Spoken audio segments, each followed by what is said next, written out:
네, 시작하겠습니다. 안녕하세요.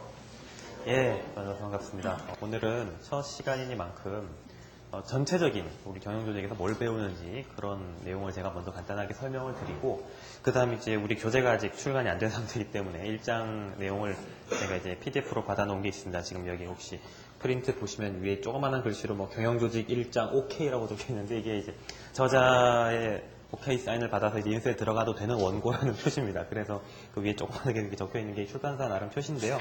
이런 식으로 이제 다음 주 시간부터는 책으로 진행하실 수 있을 거라고 제가 예상이 되고요. 그래서 오늘은 우리 그 교재 1장에 해당되는 부분 제가 프린트로 배부해 드린 걸 가지고 수업을 진행하도록 하겠습니다. 수업의 포맷은 간단하게 아까 뭐 인사관리 오후에 들으신 분들은 거의 같은 식으로 진행이 되는데요. 다시 한번 말씀드리자면 수업 시작하고 나서 한 10분 정도는 복습 퀴즈를 칩니다.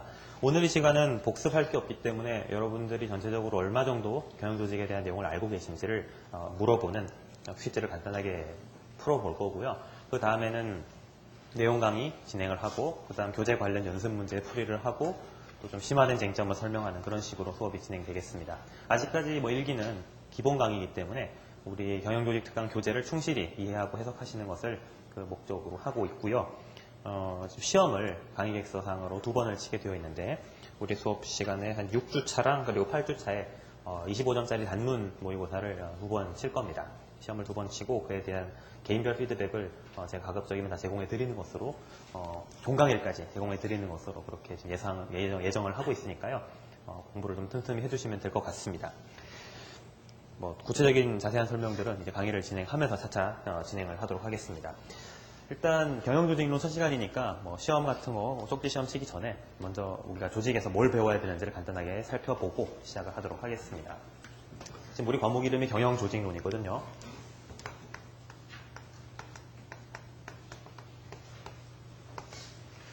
사실은 경영조직론이라는 이름으로 시험을 치는 과목이 몇 개 없어요. 국가시험에서 한 5년, 10년 전까지만 해도 경영조직론이라는 이름의 과목이 참 많았는데, 최근에는 이것들이 다 이제 없어졌어요. 어떻게 없어지냐면은 분리가 된 겁니다. 경영조직론 여러분 아시다시피 교과서가 2권입니다. 그래서 보통 우리 2권의 책을 보시죠. 교수님들 교과서를 보실 땐 조직행동이라는 책이 있고, 그 다음 조직설계, 이렇게 이제 2권의 교과서들을 보통 같이 공부를 해야 되는데, 최근 국가시험은 이 조직행동을 중심으로만 그냥 시험을 치는 걸로 많이 바뀌고 있는데요.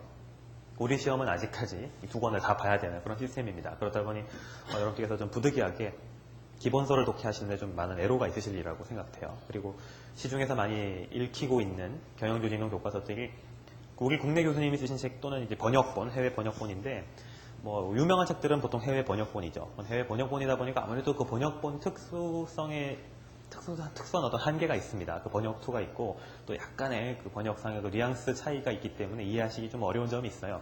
그래서 이제 제가 합격생 분들과 같이 작업을 해가지고 이제 만든 교재를 가지고 같이 이제 수업을 진행하도록 하겠습니다.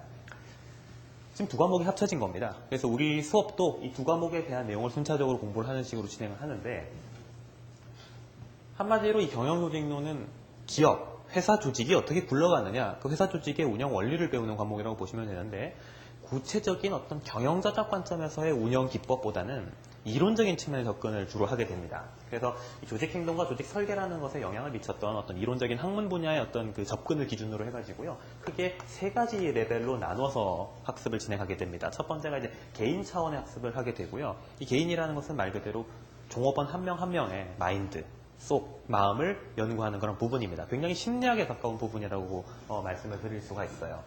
개인 차원에 대한 학습이 어느 정도 마무리가 되시면, 그 다음에는 이제 집단, 소위 말하는 팀 단위의 연구로 이어지게 됩니다. 사실 경영학에서 가장 재미있는 분야이기도 하고, 개인적으로는 저의 전공 분야이기도 합니다. 그래서 팀 단위에서 역학이 어떻게 구성이 되느냐, 종업원 간의 소통이 어떻게 이루어지느냐, 갈등은 왜 발생하고 어떻게 극복하느냐, 이런 것들에 대한 내용이 이 집단에 해당되는 파트가 되겠습니다.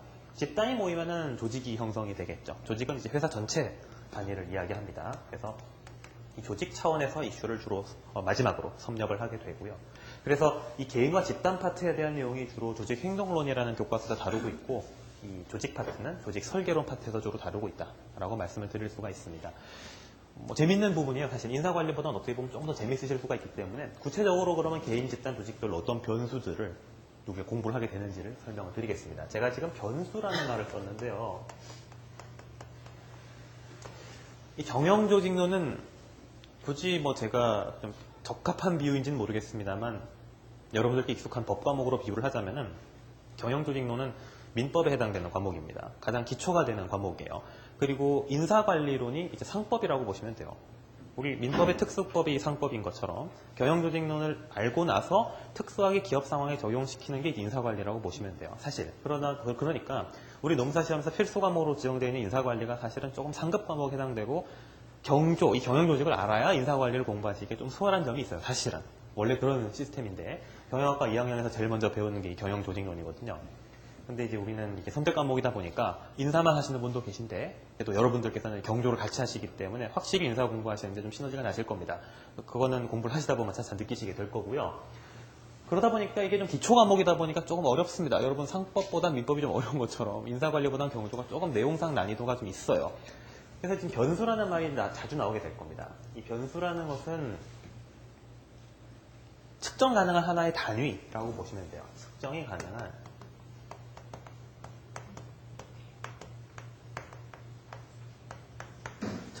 단위를 변수라고 이야기를 합니다. 그래서 뭐 독립변수다, 종속변수다 이런 이야기를 많이 할 텐데 그러한 변수라는 것이 이제 다양하게 등장하는데 쉽게 말씀드리면 우리 경영조직론 책에 나오는 챕터 제목들이 다 변수라고 보시면 돼요.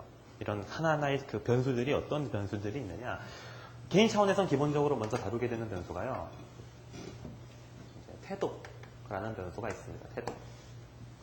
태도라는 게 이제 뭐냐? 태도라는 것은 내가 어떤 사물이나 또는 사람에 대해서 가지고 있는 어떤 긍정적 또는 부정적인 상태, 그걸 이제 태도라고 불러요. 보통 우리가 딱 TV에 나오는 어떤 연예인을 보고 와 좋다, 와 싫다 이렇게 느낌을 가지지 않습니까? 그게 그 사람에 대한 태도인 것처럼 우리가 어떤 사물이나 대상 또는 제도, 회사, 기업에 대해서 가지게 되는 어떤 긍정적인 마인드 또는 부정적인 마인드를 전부 다 우리는 태도라고 부르고요.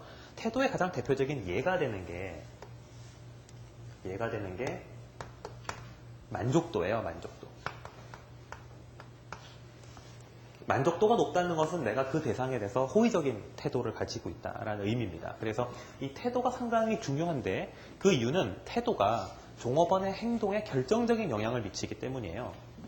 태도라는 것은 행동에 결정적 영향.